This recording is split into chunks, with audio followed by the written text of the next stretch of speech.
Hello welcome everyone, welcome दोस्तों। तो कैसे हो आप लोग? आए हो बहुत अच्छे हो।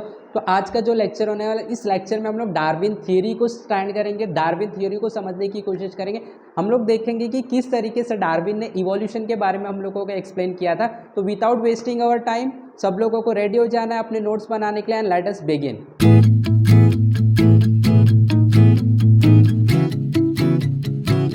ओके, तो देखो यहाँ पे Darwin's theory of natural selection.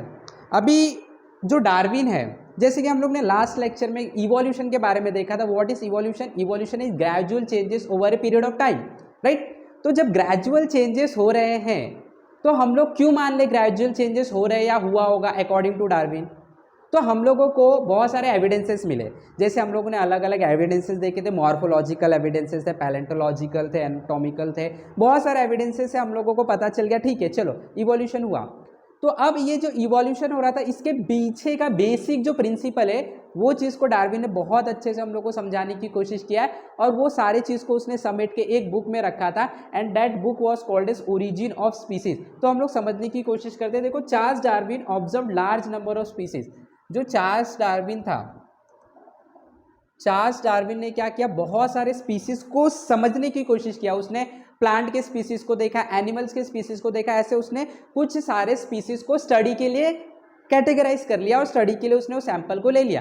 और जब उसने स्टडी किया तो उसने इतनी डिटेल स्टडी की, जैसे कि देखो अगर हम लोग को बोलेंगे पढ़ना है तो हम लोग क्यों पढ़ेंगे, हमारा मन नहीं लगता है। लेकिन वो लोग इतने डेडिकेटेड थे, दे वेर मतलब eager to understand the secret. उन लोग को पूरी तरीके से मतलब वो समझना ही अगर उनके दिमाग में आ गया। लेकिन आप लोगों को कैसा है, हम लोग को तो पास हो रहा है, बट ऐसा नहीं होता है। आप लोगों को भी डेडिकेशन से मेहनत करना है, जैसे कि डार्विन ने डेडिकेशन दिखाया, और डार्विन का जो थियरी है वो इवॉल्व हो गया, वो दुनिया में फेमस हो गया, और बहुत सारे नाम भी उसने कमा लिए। वैसे अगर आप भी मेहनत करोगे, आप भी सीखोगे डेडिकेशन से, तो ऑब्वियसली आपके साथ भी यही होगा, क्योंकि नेचर किसी के साथ पक्षपात नहीं करता, नेचर किसी के साथ भी पार्शलिटी नहीं करता। अगर उसके साथ सब कुछ अच्छा हुआ है तो आपके साथ भी अच्छा होगा, if you focus, if you are dedicated. तो देखो यहाँ पे इन्होंने डेडिकेशन से बहुत सारे स्पीसीज को, एनिमल स्पीसीज, प्लांट स्पीसीज को स्टडी किया, और उसके बाद उन्होंने एक बहुत इंपॉर्टेंट कंक्लूजन पाया। वो कंक्लूजन क्या था? देखो, he understood the basic of all the species that he studied. उनको समझ में आया, और बेस्ड अपॉन ही स्टडी, जो उन्होंने सीखा उस स्टडी को based upon his research, he wrote a book called is origin of species. कैसे कोई भी प्रजाति, कैसे कोई भी एनिमल्स या प्लांट की प्रजाति हमारे दुनिया में आई, इसके बारे में उन्होंने एक बुक लिख डाली, that is origin of species. He published his theory of natural selection. उन्होंने उसके अंदर नेचर का जो सीक्रेट सीखा था, किस तरीके से नेचर इंडिविजुअल को सिलेक्ट करता है अपने एनवायरमेंट एग्जिस्टेंस के लिए, ये सारे थियरी उस बुक में उन्होंने लिखा। तो उन्होंने नेचुरल सिलेक्शन, नेचर कैसे नेचुरली सिलेक्ट कर लेता है, या तो कोई भी इंडिविजुअल नेचुरली कैसे सिलेक्ट हो जाता है एनवायरमेंट में रहने के लिए, सराउंडिंग में रहने के लिए, ये सारी चीज़ों को उन्होंने बहुत अच्छी तरीके से अपने बुक में एक्सप्लेन किया। तो उन्होंने क्या बताया? देखो, उन्होंने बताया according to him every living organism reproduce in large number.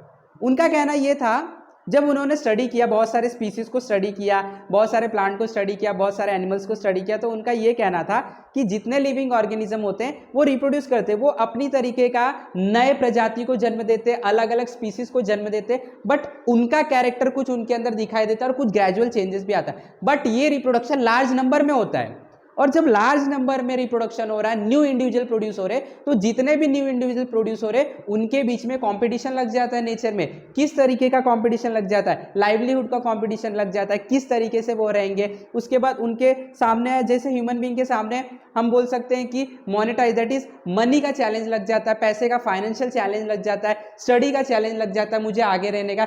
तो इस तरीके से शेल्टर का चैलेंज लग जाता है, क्लोथिंग का चैलेंज लग जाता है। इसी तरीके से जितने एनवायरनमेंट में रिप्रोड्यूस से, जितने लोग एनवायरनमेंट में रिप्रोडक्शन से हो रहे हैं, सबके बीच में कंपटीशन लग जाता है। According to Darwin, this organism जो बने हैं have to compete with each other through various aspect of life. अपने लाइफ में उन लोगों को कॉम्पीट करना पड़ता है, कंपटीशन लग जाते हैं जितने इंडिविजुअल ग्रो हुए।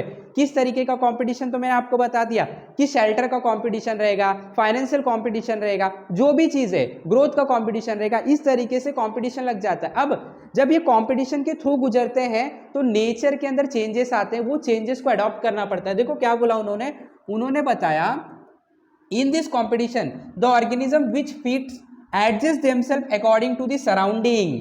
अब देखो सराउंडिंग के हिसाब से जो इंडिविजुअल अपने आप को ढाल देता है, जो इंडिविजुअल अपने अंदर चेंजेस लेके आ जाता है अकॉर्डिंग टू सराउंडिंग, वो इंडिविजुअल सरवाइव हो जाता है, उसको नेचर सरवाइव कर लेता है। बाकी जो एडजस्ट नहीं कर पाते अपने आप को, जो सराउंडिंग में एडजस्ट नहीं कर पाते, वो सराउंडिंग, वो नेचर, वो एनवायरनमेंट, वो इंडिविजुअल को आगे बढ़ने नहीं देता, उसको वहीं पे खत्म कर देता। और इस तरीके से नेचर क्या करता है, इंडिविजुअल का सिलेक्शन करता है। फॉर एग्जाम्पल, जैसे हमारे पास, हमारी बात कर लेते हैं, हम लोग एग्जाम देते हैं, तो एग्जाम में कौन सिलेक्ट होगा, तो जो अच्छे मार्क्स लाएंगे।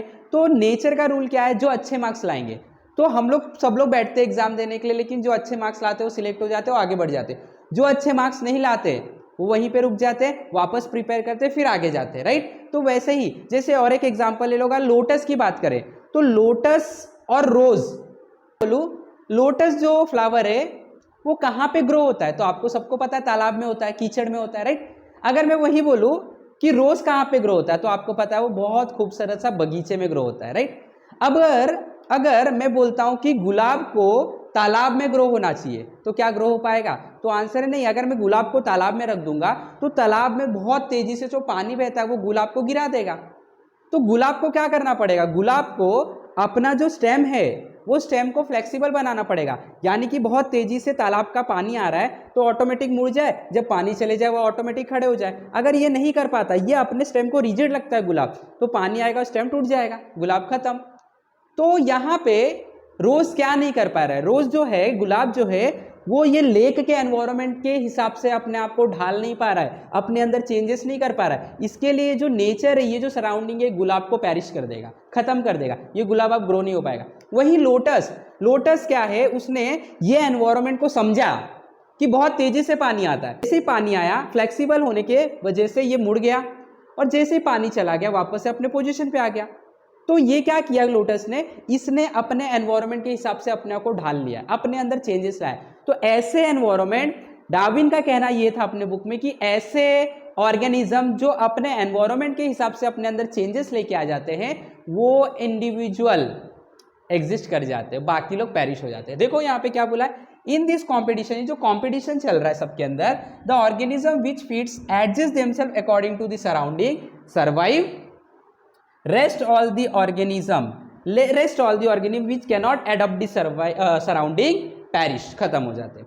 फिर उन्होंने क्या बोला, this sustained organism reproduce and give rise to new species। अब ये जो बच जाते हैं, जो सस्टेन कर लेते हैं नेचर में, अब ये हीरो हो गए।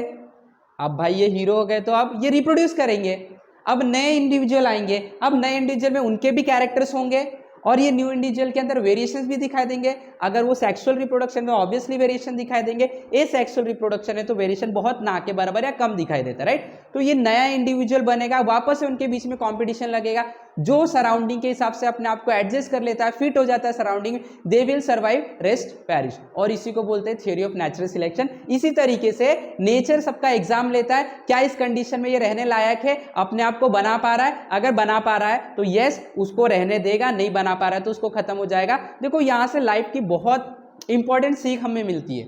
अगर आप भी, जो भी आपके ऊपर प्रॉब्लम आ रहा है आपको गोल अचीव करने के लिए, जैसे आपका गोल है बहुत अच्छे मार्क्स लाना, क्या प्रॉब्लम आ रहा है, प्रॉब्लम ये कि बहुत ज़्यादा स्टडी करना पड़ता है, बहुत ज़्यादा सिलेबस है, तो ये प्रॉब्लम के हिसाब से अपने आप को एडजस्ट करो, अपने ब्रेन को डिज़ाइन कर लो कि हाँ मैं 5 घंटे पढ़ सकता हूँ, मैं 10 घंटे पढ़ सकता हूँ। जब आप इस चीज़ को एडजस्ट कर लोगे, अडॉप्ट कर लोगे, तो आप सस्टेन हो जाओगे, आप वो काम को कर लोगे। अगर आप ये चीज़ को अडॉप्ट नहीं कर पाते, अपने ब्रेन को सिखा नहीं पाते, ट्रेन नहीं कर पाते कि 5 घंटा पढ़ने के लिए, तो आप वो एनवायरनमेंट के हिसाब से अपने आप को नहीं ढाल रहे और आप पेरिश हो जाओगे। तो देखो यहाँ से बहुत अच्छा लाइफ का सीख मिल रहा है आपको, और ये रियलिटी है। डार्विन थ्योरी जो था पहले तो इतना ज़्यादा इवॉल्व नहीं हुआ, लेकिन सही बात थी। इसके ऊपर कुछ क्वेश्चन आने लगे, अब वो क्वेश्चन को हम देखेंगे।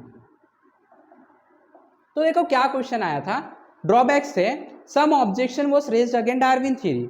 कुछ ऑब्जेक्शन आया उसके ऊपर, क्या ऑब्जेक्शन है उसको देखते हैं। देखो सबसे पहला ऑब्जेक्शन आया, natural selection is not the only factor for evolution. सब बोलने लगे ये जरूरी नहीं नेचुरल सिलेक्शन ये जो है कि एक फैक्टर है जिसकी वजह से इवोल्यूशन होता है, नहीं ऐसा नहीं है। ये सब लोग क्वेश्चन करने लगे डार्विन के ऊपर। देखो कैसा होता है सोसाइटी में, जब कोई आगे बढ़ने लगता है तो सब लोग उसका पैर खींचते। सेम इसके साथ भी हुआ, लेकिन ही वॉज पावरफुल।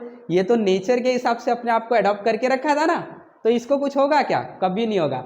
तो इसको बोला गया कि नेचुरल सिलेक्शन जो हो रहा है इंडिविजुअल का, सिर्फ उसी की वजह से उनके अंदर चेंजेस, इवोल्यूशन नहीं आते, और भी सारे फैक्टर्स होते हैं जिसको डार्विन ने एक्सप्लेन नहीं किया था। डार्विन ने सिर्फ नेचुरल सिलेक्शन की थियरी रखी थी।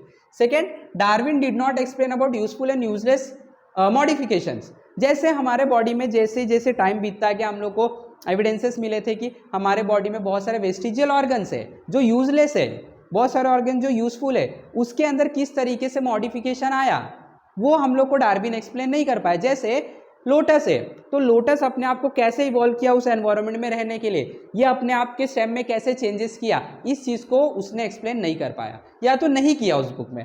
He can not explain about slow changes in evolution, और उसने अपने बुक में ये भी बात नहीं किया कि इवोल्यूशन जो हो रहे हैं ये ग्रेजुअल चेंजेस होते, बहुत समय लगता है इसके अंदर, आपको वेरिएशन बहुत समय के बाद दिखाई देता है। मतलब कि अगर कोई एक प्रजाति है फिश का, तो उसके अंदर यानी कि वो फिश से कोई दूसरा प्रजाति बनने के लिए, कुछ दूसरा एनिमल बनने के लिए बहुत सारा समय लगेगा। ये चीज़ के बारे में कोई भी उसने डिस्कशन बुक में नहीं किया था। तो this are the some of the drawback, but the Darwin theory of natural selection is valid, ये परफेक्ट है, यू हैव टू अडॉप्ट, और इसको अडॉप्ट किया गया। ठीक है, तो एक एग्जाम्पल से मैं और अच्छी तरीके से इसको समझाता हूँ। देखो, जैसे एनवायरनमेंट में ये कुछ मान लेते हो ऑर्गेनिज्म है रेड कलर के, ये ऑर्गेनिज्म एनवायरनमेंट में एग्जिस्ट करते हैं। ठीक है, अब नेचुरल सिलेक्शन को समझते हैं।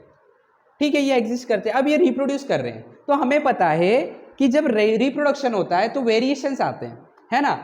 देखो, आपने फिनोटाइप रेशियो भी पढ़ा, तो वेरिएशंस आते हैं नेक्स्ट जनरेशन में। कुछ पी प्लांट का देखा था आपने, कुछ टॉल हो जाते, कुछ शॉर्ट, वैसे ही। तो रेड है इसके अंदर, तो जब इनका रिप्रोडक्शन हो रहा है तो कुछ इंडिविजुअल बन गए जो ग्रीन हो गए। ठीक है, वे सब उसमें से ज्यादा रेड थे, कुछ ग्रीन हो गए। अब ये जो ग्रीन वाले हैं, ये ग्रीन इस तरीके से बन गए कि जिधर पे ये रह रहे हैं वहां का एनवायरनमेंट भी पूरा ग्रीन है। अब ये जो ऑर्गेनिज्म है, ये इंसेक्ट है कोई मान लेते हैं, ये जहां पे रह रहे वहां का एनवायरनमेंट मान लेते हैं ग्रीन है। अगर वहां के पेड़ पौधे, ये किसी श्रब में रहते हैं, किसी पौधे के ऊपर रहते हैं, किसी पौधे के ऊपर रहते हैं, तो अब पौधा भी ग्रीन है और ये भी ग्रीन है, तो ये तो किसी को पता ही नहीं चलेगा। तो जो इंसेक्ट्स को खाने आ रहे हैं, लाइक कोई चिड़िया आ रही है इंसेक्ट को खाने, तो उसको ग्रीन वाले तो दिखाई नहीं देंगे, क्यों, कौन दिखाई देगा, रेड, उसको डायरेक्ट दिखाई दे देंगे और रेड को खा जाएगी। तो इस तरीके से अब क्या होगा, रेड का धीरे धीरे स्पीसीज खत्म होने लगेगा, और जो ग्रीन है वो रिप्रोड्यूस करेंगे, ग्रीन बनते जाएंगे। तो ये ग्रीन ने क्या किया, उसने अपने एनवायरनमेंट के हिसाब से, क्या एनवायरनमेंट था उसका, ग्रीन, उस हिसाब से अपने आप को ढाल लिया, ग्रीन बन गया, इसके लिए इवॉल्व कर जा रहा है। इसने अपने आप को उस हिसाब से नहीं ढाला, देख रहा है कि वहां पे एनवायरनमेंट ग्रीन है, ग्रीन वालों को सारे जो बर्ड्स आ रहे वो ग्रीन इंसेक्ट को छोड़ दे रहे, तो मुझे भी अपने शेप को क्या करना है, ग्रीन करना है, ये इवोल्यूशन लाना है। ये नहीं ला पाया रेड वाला, इसके लिए पेरिश हो गया, धीरे धीरे खत्म हो गया, और यहाँ पे इवोल्यूशन, और आप देख सकते हैं चेंजेस दिखाई दिया हम लोगों को इंसेक्ट्स में। तो ये जो प्रोसेस होता है ये लंबे समय का प्रोसेस होता है, and this is what called as evolution. And इस तरीके से नेचुरल सिलेक्शन होता है, नेचर किसी भी ऑर्गेनिज्म को इसी तरीके से सिलेक्ट करता है। तो सब लोगों को यहाँ से एक सीख ले लेना है मेरी तरफ से भी, या तो मैं अभी डार्विन बन के आपको बता रहा हूँ कि आप भी अपने लाइफ में इसी तरीके से एनवायरनमेंट के हिसाब से ढल जाना। आप चुनौती वाले एनवायरनमेंट में होगे तो आप चुनौती को एक्सेप्ट करना, अपने ब्रेन को, अपने तरीकों को, अपने टैलेंट को उस तरीके से ढाल लेना, उस तरीके से मॉडिफाई कर लेना। आप हमेशा नेचर के सिलेक्शन में होगे, आपको नेचर हमेशा सिलेक्ट करेगा, आगे बढ़ाते रहेगा। टिल देन सब लोग को फटाफट लाइक कर देना, शेयर कर देना, सब्सक्राइब कर देना। Have wonderful learning, have wonderful day, thank you very much.